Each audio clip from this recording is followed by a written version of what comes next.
Coucou tout le monde, moi c'est Sandrine Patricia. Si tu es nouveau sur ma chaîne, allez abonne-toi, active surtout la cloche de notification pour ne plus rater mes prochaines vidéos. Voilà, avant toute chose, je tiens à présenter le foulard que je porte, provient de ma boutique en ligne.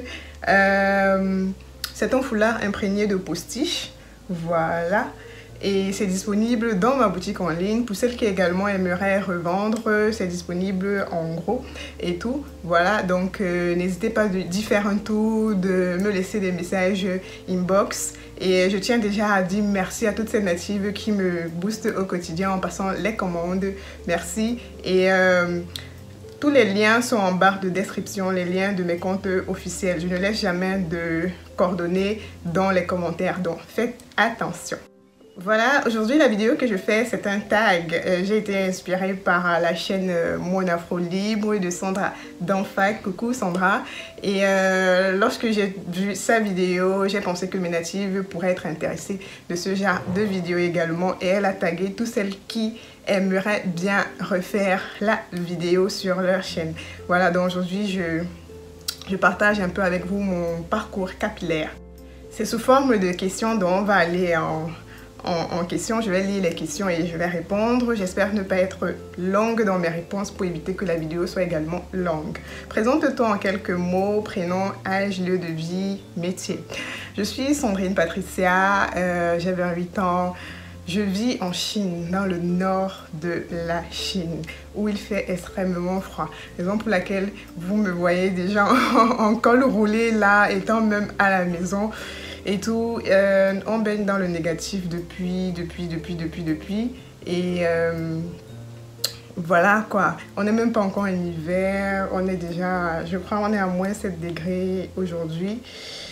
Et voilà, imaginez l'hiver. Si on est à moins 7 degrés en fin d'automne, en hiver, c'est pire. Voilà, mon métier, je suis étudiante et rien de plus. Voilà. Deuxième question. Pour toi, que signifie libérer son afro? Qu'est-ce qui t'a donné envie de partager ton expérience? Pour moi, libérer libérer son afro signifie porter ses cheveux au naturel au quotidien sans aucune pression. Être capable d'aller à tous les milieux, tous les événements avec ses cheveux naturels sans gêne quoi. Parce qu'il y en a qu'on retrouve qui ont des cheveux naturels, mais lorsqu'il faut aller à un événement, elle te dit, je suis pas coiffée. C'est quand même terrible. Donc voilà, c'est ça, libérer son afro pour moi. Qu'est-ce qui t'a donné envie de partager ton expérience? Je me suis rendu compte qu'autour de moi, beaucoup de personnes avaient des problèmes, une réelle appartenance quoi, de ses cheveux naturels et tout, et avait du mal à prendre soin des cheveux à cause de certaines conditions, beaucoup plus des produits. Elle se disait que voilà, si j'ai pas peut-être une gamme capillaire élevée, mes cheveux ne seront pas beaux, je n'aurai pas les cheveux entretenus, je n'aurai pas les cheveux qui poussent. Avant, c'était il fallait avoir les cantous, il fallait avoir les Shea Moisture, bref. Je crois toute cette gamme-là et tout, si tu n'avais pas ça, tu avais l'impression que non, tu ne peux pas prendre soin de tes cheveux. Alors que même avec les trucs les plus anodins à la cuisine, on est capable de prendre soin de ses cheveux. Donc, quand j'ai su comment je pouvais prendre soin de mes cheveux avec ça, j'ai dit pourquoi pas partager au monde autour de moi mes astuces, mes connaissances et tout. Quel est ton parcours capillaire? Quand et pourquoi as-tu décidé de revenir au naturel? Ça c'est vraiment. Tout d'abord, j'ai porté mes cheveux naturels jusqu'à l'âge de 15 ans. À 15 ans, je devais prendre ma première communion. Pour les chrétiens, je pense que vous savez de quoi je parle. À 15 ans, je devais prendre ma première communion et j'ai profité de cet événement pour supplier ma mère de défriser mes cheveux. Je tiens à vous dire qu'elle n'a jamais été pour, je dis bien jamais. Je ne veux même pas entendre. J'ai profité de cet événement pour supplier et elle m'a accordé ce que les Américains appellent un texlaxing. Au Cameroun, on dit souffler les cheveux. C'est le fait d'utiliser le défrisage, mais pas à fond. Si le temps de pause indiquait de 20 minutes, on pose le défrisage sur tes cheveux peut-être pour 10 minutes, rien que le temps d'assouplir. Voilà, donc j'ai eu droit donc à ce défrisage et elle m'a précisé que c'est la seule fois. Après ça, plus jamais de défrisage. Donc, c'était juste pour cet événement et plus rien. Et 1 an plus tard, je vous assure, j'arrivais pas à gérer les 2 textures. C'était énorme. C'était devenu pire. Donc, mieux, je laissais mes cheveux naturels. C'était devenu pire parce qu'il fallait gérer la texture crépue en bas et celle qui était texlaxée. C'était difficile. Qu'est-ce que je faisais? Je passais derrière, je parlais à mon père, je disais à mon père que papa, voilà, mes cheveux, ça fait mal et tout. Tu sais que, voilà, il faut défriser. Bref, j'essayais de composer mon père pour qu'il accepte de me donner les sous pour que j'aille me défriser les cheveux. Et il finissait par me donner, je suis quand même sa seule fille. Il finissait par me donner et voilà, je passais derrière, j'achetais les défrisages et j'allais au salon me défriser. Et quand je me défrisais, qu'est-ce que je faisais? Je mettais un foulard pour rentrer, pour que ma mère ne se rende pas compte que je me suis défrisée. Mais nous sommes des femmes, nous sommes des femmes et elle connaît sa fille, elle connaît. Donc du coup, quand elle voyait mon visage, elle se rendait directement compte qu'il y a quelque chose qui a changé. C'est quoi? Soit tu t'es coiffé, il y a quelque chose qui a changé sur ton visage. Bref, et comme la plupart du temps, je faisais pas les, comment je vais dire, on mettait pas les extensions puisqu'on allait à l'école.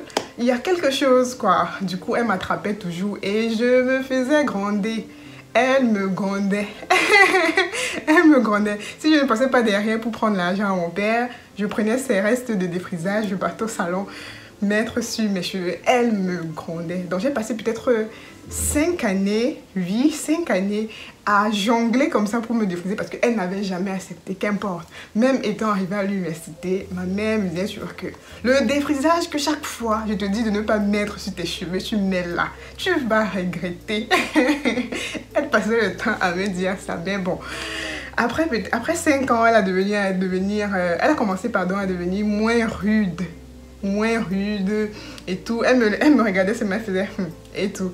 Donc voilà, et pour commencer, pour montrer donc à ma mère que, parce que je ne faisais pas ça pour faire mal à ma mère, mais parce que j'avais mal lorsqu'on prenait soin de mes cheveux. Et je tiens à préciser que c'était la seule personne qui prenait bien soin de mes cheveux. Et elle n'avait pas toujours ce temps. Du coup, elle m'envoyait au salon. Et vous connaissez les salons de coiffure chez nous en Afrique. On te tire les cheveux à gauche et tout. Quand tu ne supportes pas, on se plaint et tout. Bref, on ne prend pas soin de vos cheveux comme il se doit. Et ma mère, c'était la seule personne qui prenait réellement soin de mes cheveux. Donc, quand elle me tressait, je n'avais pas de soucis. Mais malheureusement, elle n'avait pas le temps de toujours me tresser et tout. Donc, je souffrais. Et je passais donc par cette alternative-là pour avoir moins mal. Donc, arrivé à un certain moment, elle a commencé à devenir moins rude. Et pour montrer à ma mère que non... voilà, je ne l'avais pas déçue, je prenais soin de mes cheveux défrisés. Donc je faisais l'effort de chercher de gauche à droite comment prendre soin des cheveux défrisés pour qu'elle se rende compte que voilà, même avec mes cheveux défrisés, j'ai toujours ma belle texture, qu'elle aime mes beaux cheveux et tout. Bon, j'ai réussi quand même à lui montrer que voilà, je pouvais prendre soin de mes cheveux défrisés. Et voilà, et à un moment donné, il y a 4 ans, parce que je suis redevenue naturelle il y a 4 ans, à un moment donné, j'ai dit, mais si je connais à prendre soin de mes cheveux défrisés, pourquoi pas prendre soin de mes cheveux naturels comme ça? Pourquoi pas chercher à prendre soin de mes cheveux naturels comme ça et tout? Je ne sais pas si je peux retrouver une photo de mes cheveux défrisés, mais j'avais également de très beaux cheveux défrisés. Et voilà, donc... voilà, c'est comme ça que je décide de redevenir naturelle. Voilà, et quand je suis redevenue naturelle, et ce qui m'a vraiment boostée, parce que j'avais déjà pris la décision, mais j'attendais que mes cheveux poussent un peu plus, parce que je n'aime pas les cheveux courts. Vraiment, vraiment, vraiment. Je n'aime pas les cheveux courts. J'attendais que ça pousse un tout petit peu pour les couper. Et quand ils ont poussé un tout petit peu, j'ai fait 3 mois, non, 4 mois de transition.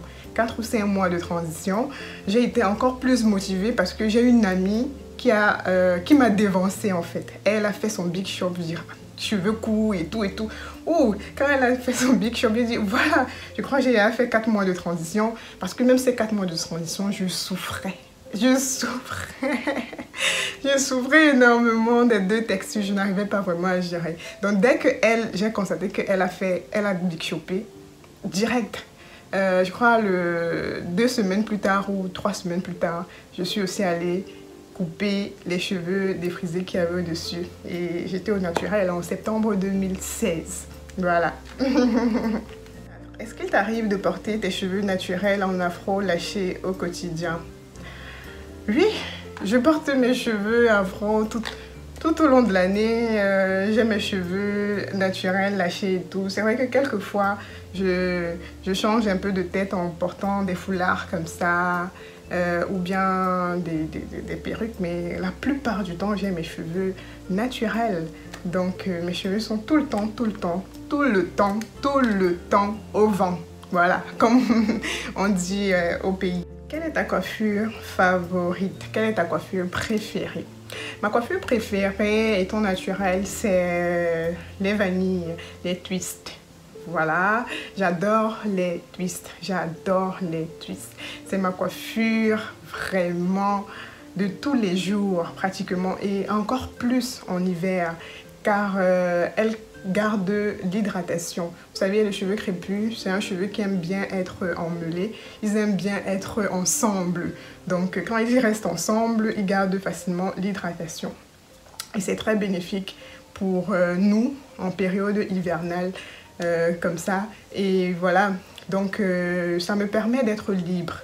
Ma coiffure, les vanilles, ça me permet d'être libre, de faire tout ce que je veux. Je peux faire mon soin hebdomadaire sur mes vanilles, je peux porter mon foulard quand je veux, j'arrête juste mes vanilles, je porte mon foulard, je porte une perruque, bref, je suis libre. Quand je veux porter mes cheveux au vent, je vaporise juste avec un leave-in, j'applique une huile légère et j'ai mes twists qui sont bien portants, je peux aller n'importe où avec. Bref, c'est ma coiffure idéale, la coiffure qui me permet d'être à mon aise.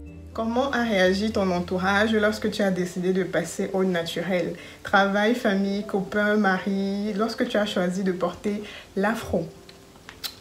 Tout d'abord, je suis quelqu'un qui ne tient pas très compte de la vie des autres lorsqu'elle veut faire quelque chose. Vraiment, en toute vérité, je prends le temps de réfléchir, je prends le temps de penser à ce que je veux. Si ça me rend heureuse, allez, je me lance. Du coup, la vie des gens, voilà, si j'ai pas des avis vraiment objectifs, ça ne me dit vraiment rien du tout. Mais bon, la première personne que j'ai rendue heureuse, vraiment, c'est ma mère. C'est ma mère car, comme je vous ai dit précédemment, elle n'a jamais voulu que je défrise mes cheveux. Elle était vraiment contente que je retrouve mes cheveux naturels et tout. Et voilà. Et comme je dis, je dis toujours, ce n'est pas parce que je voulais faire du mal à ma mère que je me défrisais les cheveux, mais c'est parce que je souffrais. Et surtout parce que je la voyais également se défriser les cheveux. Donc j'avais un peu tendance à croire que voilà, moi, je suis en train de souffrir pendant que vous êtes tranquille. Mais de son côté également, c'est parce qu'elle avait expérimenté le défrisage, elle connaissait les méfaits, elle connaissait les conséquences, qu'elle ne voulait pas que sa fille, voilà, en souffre demain et tout ce qui va avec. Mais bon, comme je dis toujours, nous sommes les premières influences de notre entourage, enfants surtout, enfants, nièces, cousins, cousines, bref. Si vous avez votre fille, portez vos cheveux parce vous serez la première personne qu'elle va vouloir imiter, c'est sa mère. Elle te voit chaque jour, elle te voit faire un bonhomme de choses, donc tu es son idéal, tu es le reflet de la société en fait pour elle. Donc voilà, faites attention. Quand je reviens aussi au naturel, c'est ça en fait, je sais que facilement, mes petites cousines, mes petites nièces verront Tata, elles diront « Ah, Tata, elle a les cheveux comme moi. facilement pour elles. Elles s'identifieront en moi et elles porteront leurs cheveux tranquillement. Maintenant, à l'école. Bref. J'ai pas eu d'avis à l'école. On me disait seulement, ah, tu fais comment pour peigner tes cheveux et tout. C'est tout. Voilà un peu les avis des gens. Mes frères, eux, ils n'ont pas très souvent un mot à dire par rapport à quoi que ce soit. Ah, si je fais, c'est bien. Ils apprécient. Si je fais, bref, ils regardent seulement et tout. Et je me rappelle, voilà, ça j'ai bien envie de partager avec vous. Mon ami, à l'époque, quand je venais à peine de rencontrer, ça faisait peut-être 2 mois, on a eu une conversation du genre, je lui demandais quelle est la coiffure préférée que tu aimes bien voir sur la tête d'une femme. Il me disait, il m'avait répondu ce jour, c'était dans les commentaires, il m'avait répondu ce jour qu'il aime bien voir les femmes aux cheveux courts. Et tout. Wow, j'étais genre cheveux courts. Déjà, moi, j'aime pas. Comme j'ai dit tantôt, j'aime pas les cheveux courts. J'aime pas. Du coup, j'ai dit waouh, d'accord. Et dans les commentaires comme ça, c'est passé. Bref, c'était un commentaire assez anodin et tout. Donc, quand je reviens au naturel, la première réaction, c'est qu'est-ce qui s'est passé? Qui t'a demandé de couper les cheveux? Parce que je tiens à préciser que j'avais des cheveux naturels, j'avais des cheveux en transition qui étaient énormes. Parce que quand même, j'avais beaucoup de cheveux défrisés. Et du coup, étant en transition, ça me faisait avoir encore beaucoup de cheveux sur la tête. Et il aimait bien voir ça. Et quand j'ai coupé les cheveux, qui t'a demandé de couper les cheveux? Et moi, à moi de répondre, de me rappeler une fois qu'on a eu un commentaire, mais tu m'avais dit que tu aimais les filles aux cheveux courts. J'ai dit que mais je t'ai pas demandé de couper tes cheveux. Bref, c'est juste pour dire aux filles qui font des choses selon des personnes. Si, parce que peut-être ton mari a demandé que tu coupes les cheveux, tu vas couper les cheveux. Ça sera pour ton mari, sache-le. Si tu n'es pas fier de les porter, tu ne vas pas prendre soin de ça comme il se doit. Vous voyez? Donc, faites les choses parce que vous voulez le faire et tout. Imaginez si j'avais coupé les cheveux parce qu'on m'avait demandé de couper des cheveux, parce qu'il m'avait demandé de couper les cheveux. Mais je devais être surprise que mais le mec m'a demandé de couper les cheveux. Il a dit qu'il aime les gens aux cheveux courts. Et me voilà donc avec les cheveux courts. Mais je t'ai pas demandé. Je devais être dans quelle situation? Donc, faites les choses parce que vous avez envie. Et vous allez amener les autres à aimer ce dont vous avez pris comme décision. C'est si facile. Quand on vous voit heureuse dans un état, forcément, cette joie-là, on s'approprie et tout. On est content. Quelle est ta routine capillaire pour obtenir l'afro qui te plaît? Produits et méthodes. Vous savez que j'utilise tout ce qui est naturel. Tout ce qui est naturel. Pourquoi? Parce que déjà, quand je suis arrivée en Chine, je n'ai pas eu accès à tous ces produits-là qu'on retrouve sur les réseaux, sur YouTube et tout, Cantu, je connais même pas les noms. Bref, tous ces produits pour cheveux afro là, non, qu'on retrouve et tout. J'ai pas eu accès à ça, mais je me suis posé la question, mais je vais faire comment pour prendre soin de mes cheveux? En quittant le pays, je prenais soin de mes cheveux avec tout ce qu'il y avait dans la cuisine de ma mère et tout. Et donc, du coup, ok, vu que je ne peux pas avoir accès à ça, je continue juste à prendre soin de mes cheveux avec ça, voilà. Et aujourd'hui, j'ai de magnifiques cheveux qui poussent. Donc, voilà, j'utilise les produits que vous connaissez, que je vous montre de la cuisine et tout, beurre de karité, les huiles végétales et tout.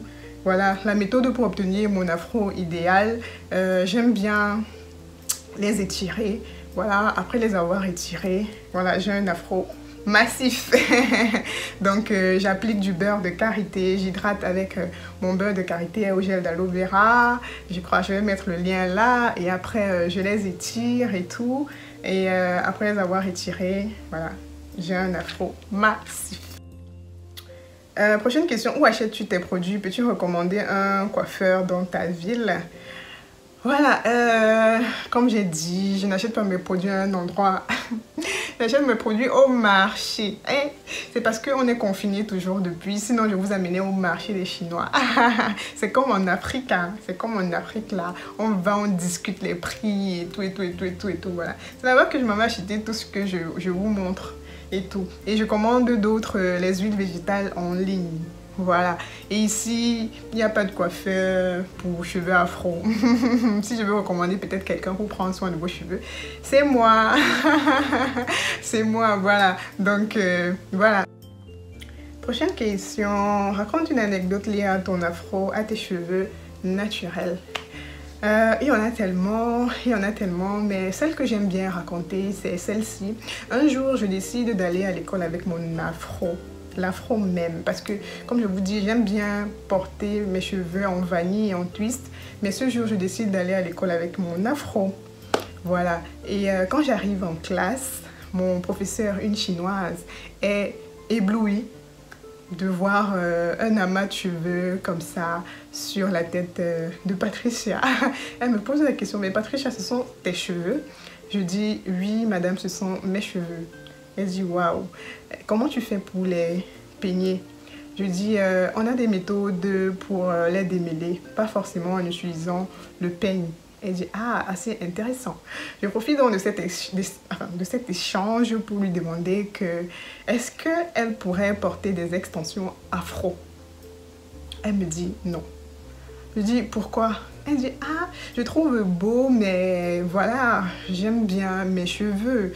Je ne me vois pas porter des extensions cheveux afro.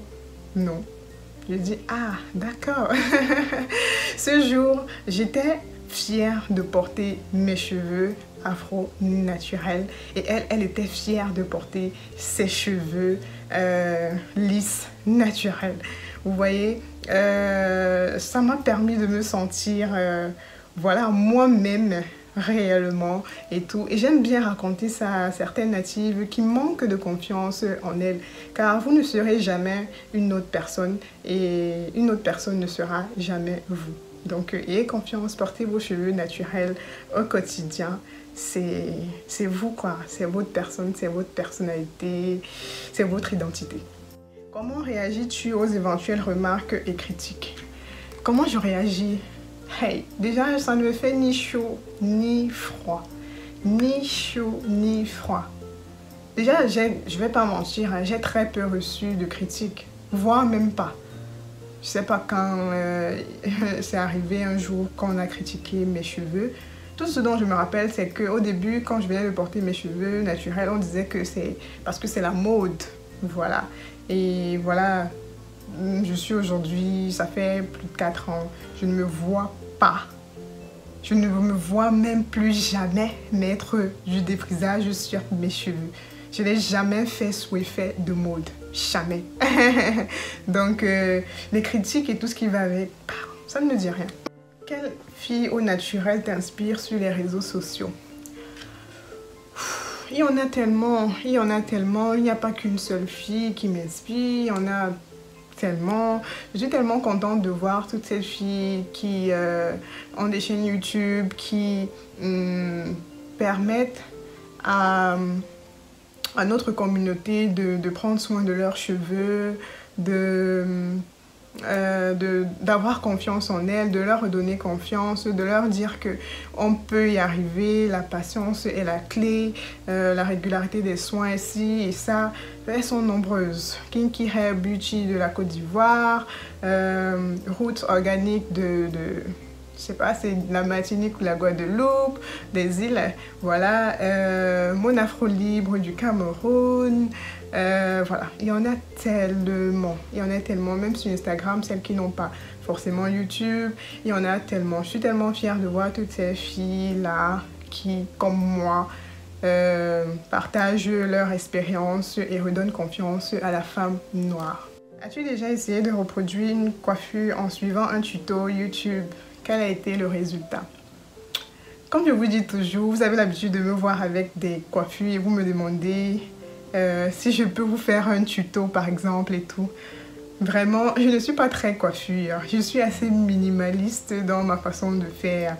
Vraiment, vraiment, vraiment minimaliste. Même dans mes soins capillaires, je fais l'effort d'être encore plus minimaliste et tout. Je ne connais pas réellement me coiffer. Après, comme on dit, ça dépend de tout un chacun, de ce qu'on appelle réellement coiffure. Parce que moi, je me trouve coiffée chaque jour et tout. Même avec mes twists, je suis coiffée. Donc, j'ai jamais essayé de reproduire une coiffure ou un tuto YouTube. En toute vérité, j'ai jamais essayé. Vraiment. Donc, un conseil pour les filles qui veulent passer au naturel. Ouais, qu'est-ce que je vais te dire? Tout d'abord, si tu veux passer au naturel, que ça soit fait pour toi, que tu aies l'envie de revenir au naturel. Ouais, parce que c'est ton envie, ça sera ta motivation, ton engouement qui va te permettre de tenir. Parce que ce que tu vois sur YouTube, ce n'est pas forcément ce qui sera sur tes cheveux. On est toutes différentes. On est toutes différentes. Tu peux croire qu'en revenant au naturel, tu auras forcément la texture de la youtubeuse. Non. Mais sache que la texture que cette youtubeuse a eue, ce sont des années de soins réguliers pour qu'elle puisse avoir cette texture-là. Parce que la texture que j'ai aujourd'hui n'était pas ma texture du départ. J'avais des cheveux beaucoup plus secs que ça. Aujourd'hui, avec la régularité de mes soins, j'ai un cheveu assez souple. J'ai un cheveu beaucoup plus souple même. Donc, il faudrait que ça se fasse de toi, que tu aies cette envie-là de revenir au naturel. C'est toi et personne d'autre. C'est ça qui va te permettre de tenir face à toutes les difficultés. C'est pourquoi je dis toujours, même dans la vie, quand tu veux prendre une décision, il faudrait que ça soit ta décision personnelle. Que tu aies envie de le faire, que tu te rendes compte que non, en prenant cette décision, ça va me rendre heureuse. C'est ce dont mon corps a envie. Ce n'est pas parce que ton père ou ta mère va te dire « fais ci » qu'il faut forcément le faire. Non. On a tous des cerveaux pour réfléchir. Donc, fais-le parce que tu veux le faire. Parce que tu as envie de le faire. Ne le fais surtout pas par suivisme, effet de mode. Par exemple, comme on me disait que c'est la mode, je vais revenir au défrisage bientôt. Malheureusement, c'était pas ça. C'était pas ça mon objectif quand je revenais au naturel. J'avais envie d'autre chose. J'avais envie de changer. J'avais envie d'avoir une réelle appartenance avec mon cheveu naturel. J'avais envie de connaître réellement comment prendre soin de mes cheveux naturels. Ce qui fait qu'aujourd'hui, je ne suis plus, mais alors, plus prête de refaire un défrisage. Ça ne passe même pas dans ma tête. Voilà, on est arrivé à la dernière question. Tout d'abord, je tiens à te dire merci si tu es arrivé jusqu'à ce niveau. C'est que, voilà, tu m'apprécies énormément. Je te dis merci, merci, merci, merci pour tout. Où peut-on te trouver, te suivre sur Internet? Quelques mots sur ton blog. Voilà, déjà on peut me trouver ici sur ma chaîne YouTube, dont je te demande de t'abonner, mais surtout d'activer la cloche de notification pour qu'ensemble nous puissions impacter le monde capillairement parlant. Voilà, et sur d'autres réseaux sociaux, Instagram, Facebook, dont je laisserai les liens en barre de description. J'ai également une boutique en ligne. Comme je disais tantôt, tout se trouve en barre de description. Voilà, je qualifierais mes réseaux sociaux de ces réseaux-là où tu retrouves la confiance en toi, de porter tes cheveux naturels au quotidien sans souci, parce que je le fais également. Donc, si tu veux continuer à suivre mes aventures capillaires, voilà, n'hésite pas de t'abonner et de me suivre sur tous ces différents réseaux sociaux-là. On se donne donc rendez-vous aux prochaines vidéos. Allez, bisous, mes natives.